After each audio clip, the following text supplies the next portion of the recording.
Buying a house can be quite a complicated process, one that most people aren't really prepared for or don't even understand. The stages in selling and buying a house are numerous, from the time the seller gives the offer to the building inspection to even getting that mortgage are other actions that must take place. One of these most difficult elements is being in escrow. Now, being in escrow is when the seller accepts the offer and the buyer gets the key to the house. Now, the question is, how do you even prepare for this? If you want to know about this, join us in this educative segment of the African Home Building Analysis as we take you through the steps you have to go through being in escrow so that you won't be left in the rain without a roof over your head. Stay tuned.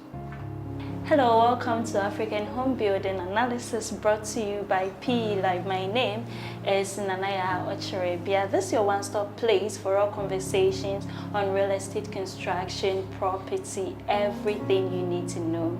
So today we are going the legal way. My guest is Mr. Emmanuel Sakite Kole. He is a real estate lawyer. He works with M&O Law Consult. Hello, sir. Hi, how are you doing? I'm very well, hope you too. I'm doing very well, thank you. Thank you for making time for myself and my viewers. Sure, you're welcome. Okay, so let's get right into the conversation. What is meant by escrow when it comes to real estate buying and selling? Okay, so an escrow agreement is an agreement between, it's a tripartite agreement. Okay. An agreement as in between, 3 parts. Well, an agreement between 3 parties. Okay. So we have the seller, the buyer, and the escrow agent. Okay. In this case, the escrow agent can be a bank, it can be a lawyer. Okay. You know, but a lawyer could be an escrow agent as well. Okay. And essentially what this arrangement is supposed to do is that, one, for the buyer, is supposed to give the buyer some form of security or protection, in the sense that the money is not going to go directly to the seller. Okay. The money will go into the escrow account, and the money will only be disbursed when the conditions in the sale and purchase agreement have been met. So the sale and purchase agreement is a contract which has certain conditions, so conditions precedent, conditions subsequent. And if these conditions are met, then the money is given to the seller. Okay. But if these conditions are not met, then it means that the agreement will terminate. Okay, then the buyer can have their money. Then the money will just go back to the purchaser or the buyer. So essentially, the instructions on the release of the funds will be in the escrow agreement. Okay. So we've got an agreement called an escrow agreement. So in this escrow agreement, for instance, if the conditions are met and the purchaser authorizes and the vendor also gives the instruction, so the instruction will come, the purchaser will authorize it, then the payment will be made. Oh, okay. Exactly. Okay. So the payment will be made to the seller. To the seller. Yes. Okay. So I think in some interviews with some of the real estate agencies we'll be speaking to, they have these terms they give to customers as in like, okay, you can pay like 20%, 30% bit by bit. That means they have a document following this. If they have all this, why is escrow needed in real estate transaction? Okay, let me just go a little back. Let me go back a bit so Yes. you understand what's happening.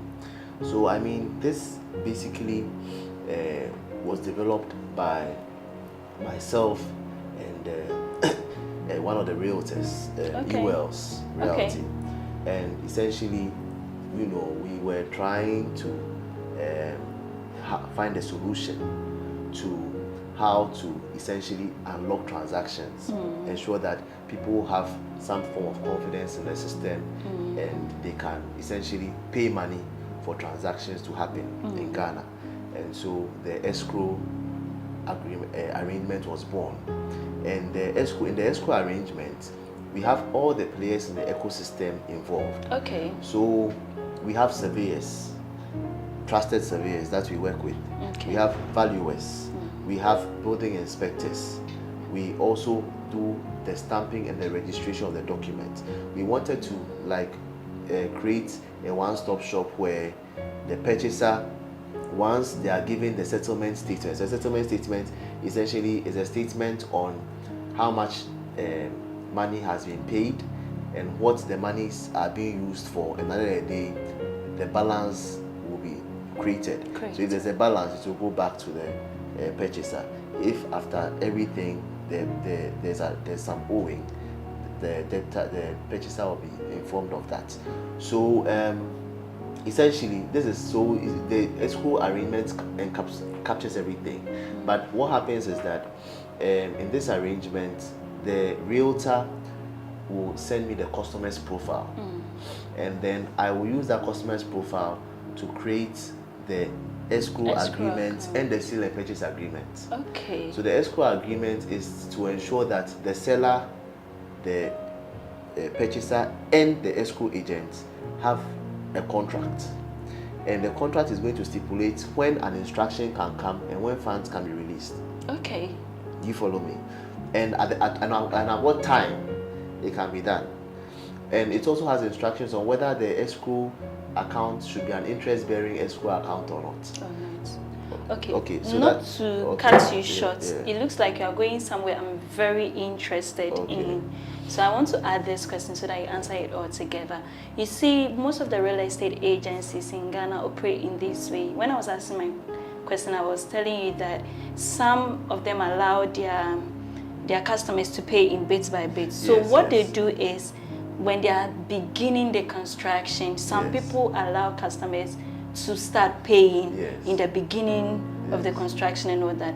When does escrow come in? Should it come as soon as it's done? So that's what I've started with. Yes. So the escrow arrangement comes in even before they enter into a contract with the developer. Oh, okay. That's why I started from the genesis. Yeah. That once the customer contacts the realtor or the customer contacts us, then we do an escrow agreement between the seller, the buyer, and then the lawyer as escrow agent. And then this sale and purchase agreement, the escrow agreement will show at what point the money will be, as in when the instruction comes in and released. But the sale and purchase agreement is a contract which will ensure that if a deposit is made, the seller cannot go behind the buyer to sell the property to somebody else. Okay. Do you follow me? Yes. So that's what the sale and purchase agreement is there for. So we have certain conditions precedent in the sale and purchase agreement, where if those conditions are met, then the deposit will be paid.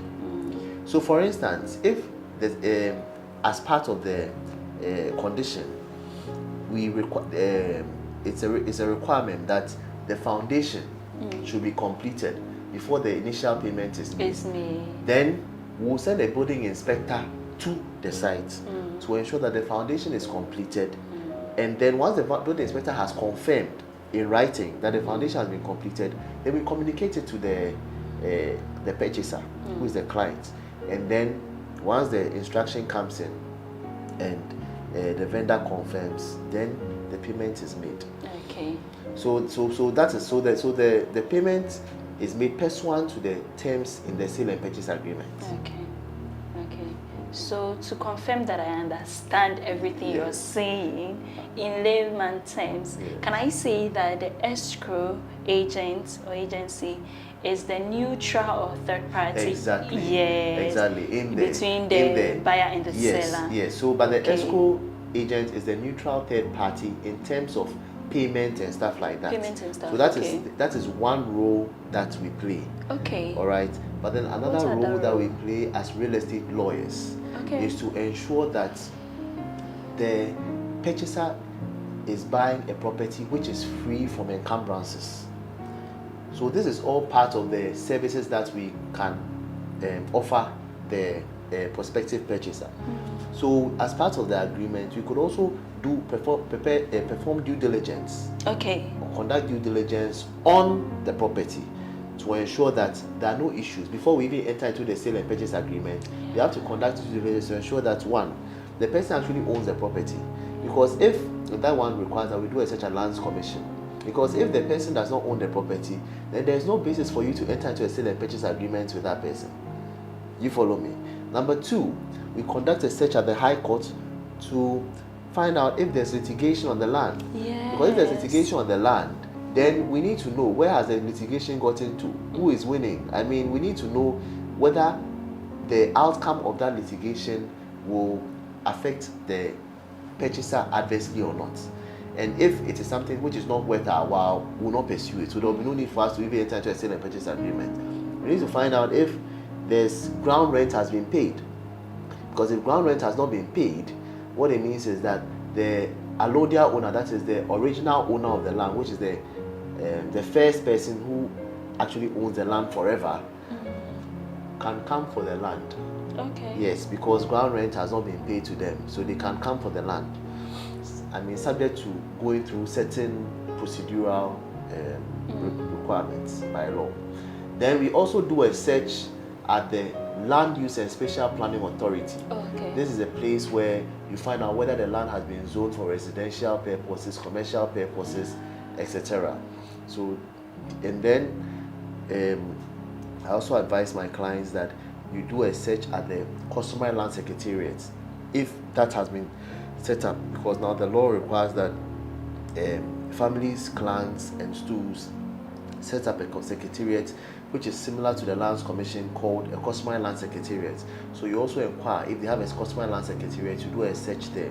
And then another good thing you have to do is to get the lawyer to write a report or an opinion on why they think that you should go ahead and buy the land. Wow. So this is prior to even entering into a sale and purchase agreement. And all this is just meant to protect the purchasers and to ensure that their investment is not lost. So once you have gone through all these checks and we are satisfied, then we do the sale and purchase agreement. Then we tell the purchaser to transfer the funds, and then we give evidence of the funds. We show evidence of the funds to the vendor, that the vendor knows that the purchaser is serious. Okay. And then we ensure that the vendor complies with the terms of the SPA. In terms of, if the vendor is a developer, then we require that the developer builds in accordance with the terms stated in the SPA. If the vendor is not a developer and the vendor is merely an individual who is selling property, then certain conditions may have to be met. For instance, if the individual is selling government land, for instance, the individual may have to get the consent of Lands Commission before selling. Yes. So if that consent does not come, the first installment will not go through. Do you follow me? Or the vendor can even give that power to the seller to pursue the consent. Once the power of attorney is given and the seller knows that they can go and acquire this consent, then payments can be made. So I'm just saying that depending on the nature of the transaction, no two transactions are the same. Depending on the nature of the transaction, then we will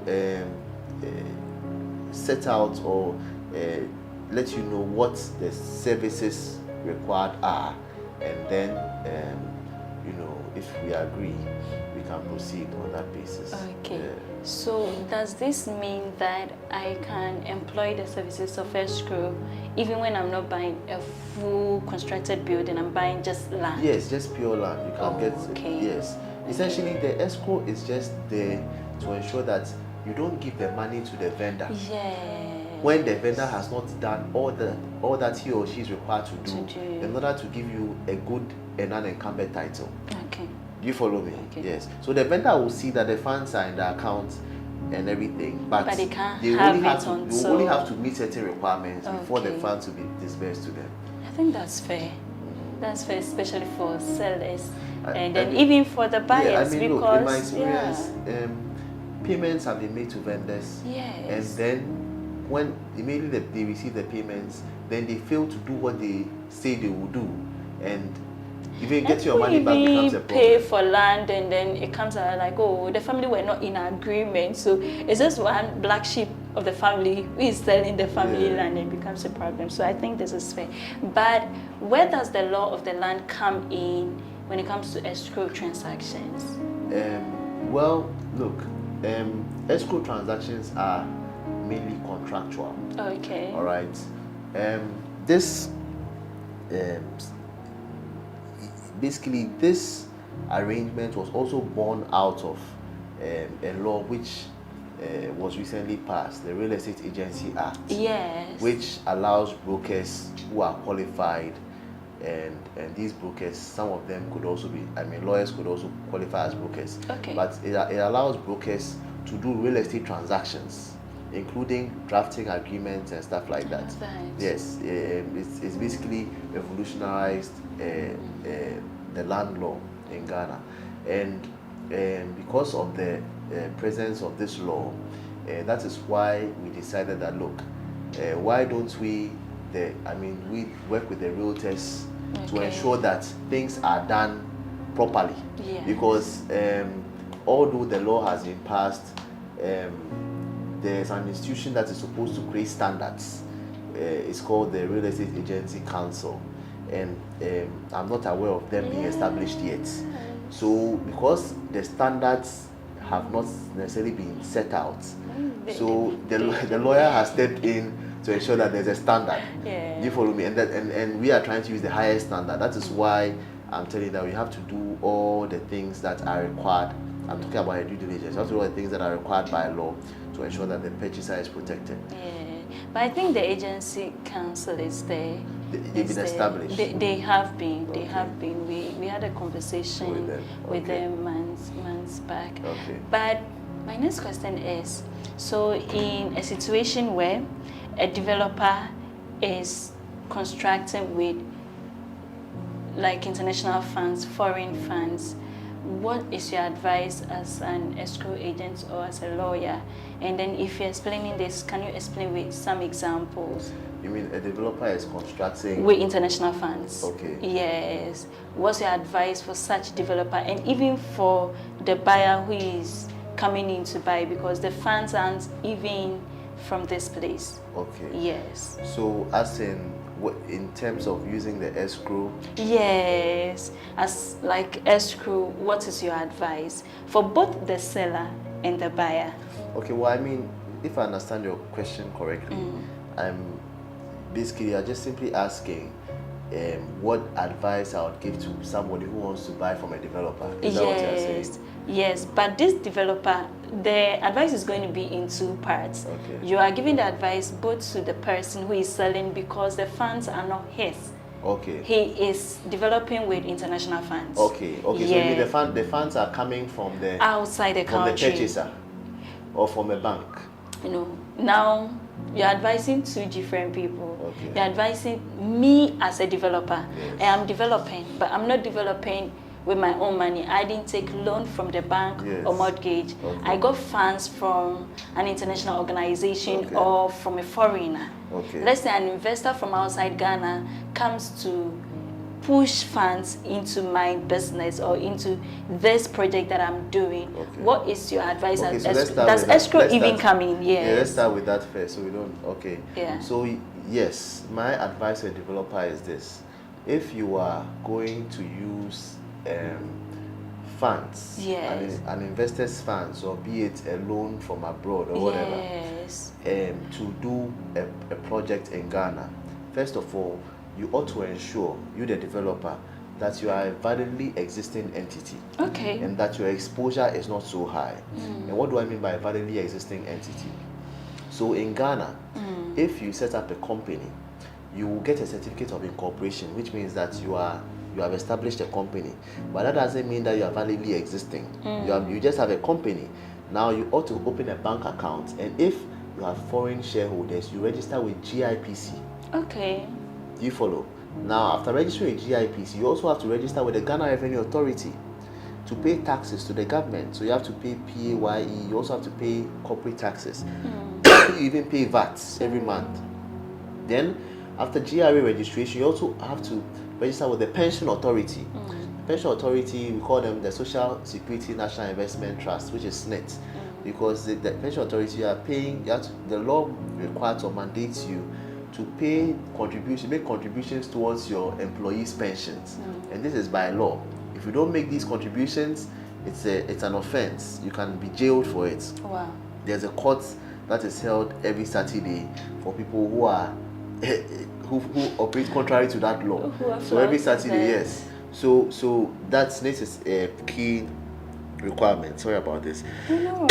And then we have the local assembly registration. Wow. So they'll give you a business operating permit, which means that they have allowed you to operate within that locality. Then there's data protection certificate, which shows that you are registered with the data protection agency. And the reason why this is important is that it's a requirement by law. It's mandatory. If you are in possession of people's data, and almost every organization is in possession of people's data because your employees and all that, it's all data. You are supposed to be regulated by the Data Protection Act. So you ought to get that certificate. I think it's also renewable to ensure that you are in compliance. So that's, as a developer, you have to ensure that these things are done. And the reason why I'm saying that you have to ensure that these things are done is because if you are not paying taxes, and assuming that your business grows and you become visible to the tax authority and they come after you, they are not coming for today's tax. They are going to look all the way back from when you incorporated. Yeah. Do you follow me? Then again, there's a company's registry which requires that you file annual returns every year. And if you don't file annual returns, you pay a penalty.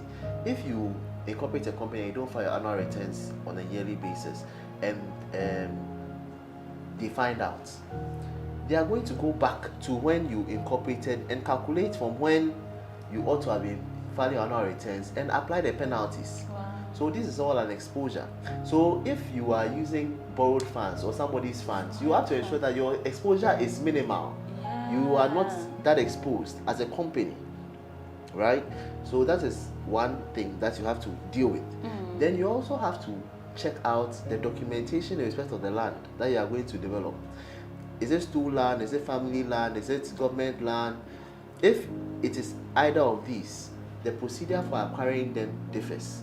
So let me just give you an example. Assuming you are dealing with family land, which is the most complicated land to purchase in Ghana, you have to ensure that you have identified who the head of family is. Yes. You have identified, if it's a clan, you must identify The whether it is a clan you are dealing with or, so you must identify, but let's use family. You must identify who the head of family is and the principal members of the family.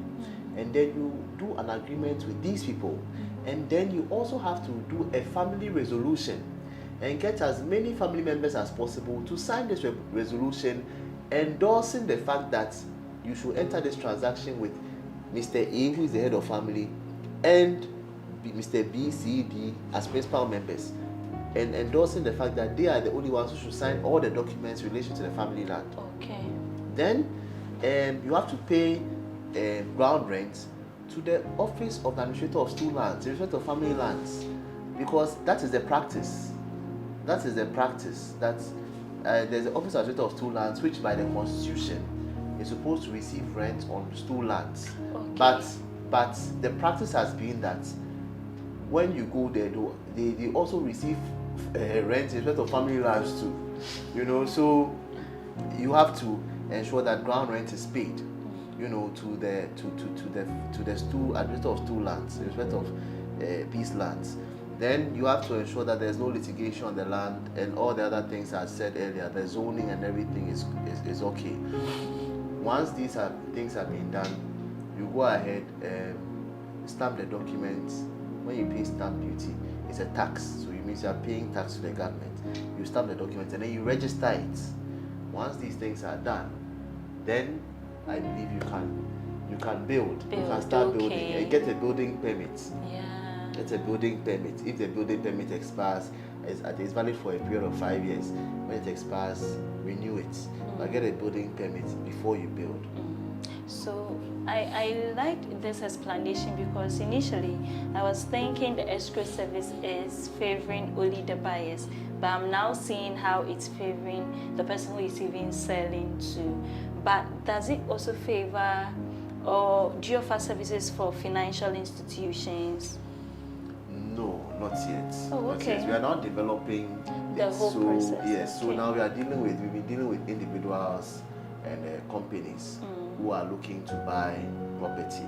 We haven't, and most of the time we represent the purchasers. Okay. We haven't represented the The buyer other yet. party, okay. Yes. But either party Ask for exactly can your benefit from that service. Okay. The only thing is that as an escrow agent, you are just holding money. Okay. So you are not necessarily a lawyer neutral. for any Okay. party. But then if you engage us to do due diligence on your behalf, then if it's a purchaser or if it's a buyer, if it's a purchaser or a seller, then it means that we are going to represent only one party. We don't represent both parties. We only represent one party in a transaction. Okay, but what advice would you give to financial institutions? Because most times they really invest a lot, especially with the kind of mortgages they give out, and sometimes the returns does not really come the way they expect. Do you have any advice for them? Well, I mean, for any institution, I would advise that, not just financial institutions, but any institution, I advise that. And even for realtors and then yes, I advise that they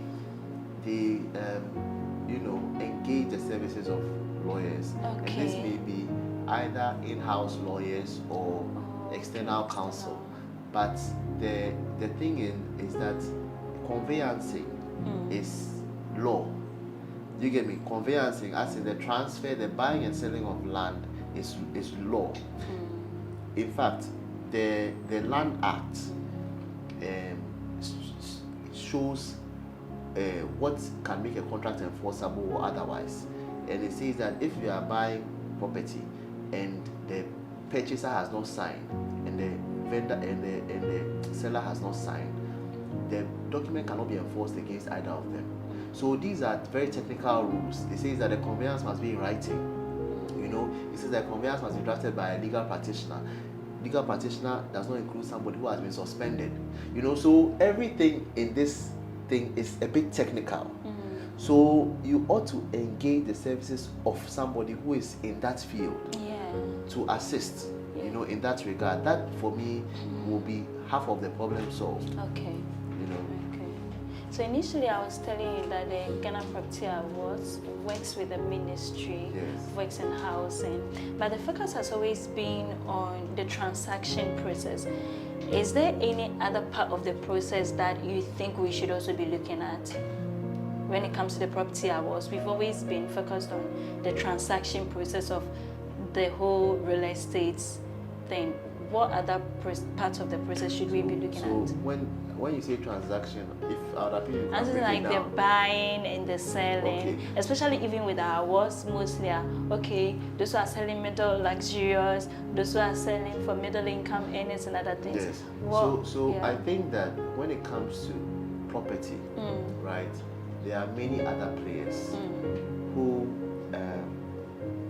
I believe should also be acknowledged. Yes. And for instance, if you are going through the chain, I believe that at the beginning of every transaction, land transaction, you need to identify the land, and you need a competent surveyor to go onto that land to pick out the correct land, right, which we are going to base our transaction on.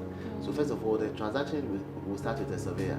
Okay. Right. Then after the surveyor has developed the site plan, then it goes to the lawyer, and the lawyer will develop the documents based on that site plan. And then after the lawyer has done his or her part, then we go to the stamping and registration, which is something that is done by the Lands Commission. Okay. So essentially all these players should be acknowledged. And then there are also valuers who also value land and if a client wants to see that, what they want to know whether they are getting value for money, you can have a valuer go to the area to value the land to see whether they are paying more than they should or less, that kind of thing. And then also the building inspectors also have a big role to play in this.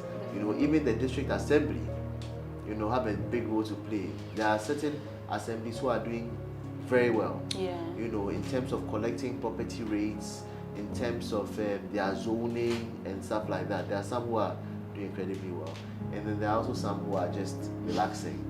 I think that those who are doing quite well should be acknowledged. Yeah. So I think that all the players in there should be involved. Yes. Thank you for that. So this has really been educative. Thank you. But your last words and advice for first-time home buyers? Well, I mean, for first-time home buyers, I always say the same thing all the time, that when you are buying property, be it land or a land with a building on it, you ought to involve the relevant professionals. Okay. You ought to involve the relevant professionals. Don't go and, if you are going to do a search, get a surveyor to go to the site and let the seller show the surveyor the particular land that is being sold to you. Yeah. And get a surveyor to do a site plan on that particular land and do your search on that site plan. The same vein, get a qualified lawyer who is a real estate lawyer, because there are lawyers who specialize in real estate, to assist you through the process and ensure that your documents are stamped and registered. Don't just do a transaction and take an indenture and say that, and go to bed. No. Ensure that the document is registered. And when all this is ongoing, make sure that you are developing the land. Okay. And you are being vigilant by keeping an eye on what is going on the land. Don't buy the land and abandon it. Make sure that the land is being developed. Okay. I mean, this is my 2 cents. Thank you very much. Thank you. You're welcome. And to you at home, thank you for staying with us. I hope you learned a lot, because I did. I did learn a lot. And remember that when you are buying, whether it is land or it is a complete building, remember to involve the professionals, people who know the industry and are in the business to help you with your purchases. This has been PE Live. My name is Nanaya Ocheribia. Have a good time.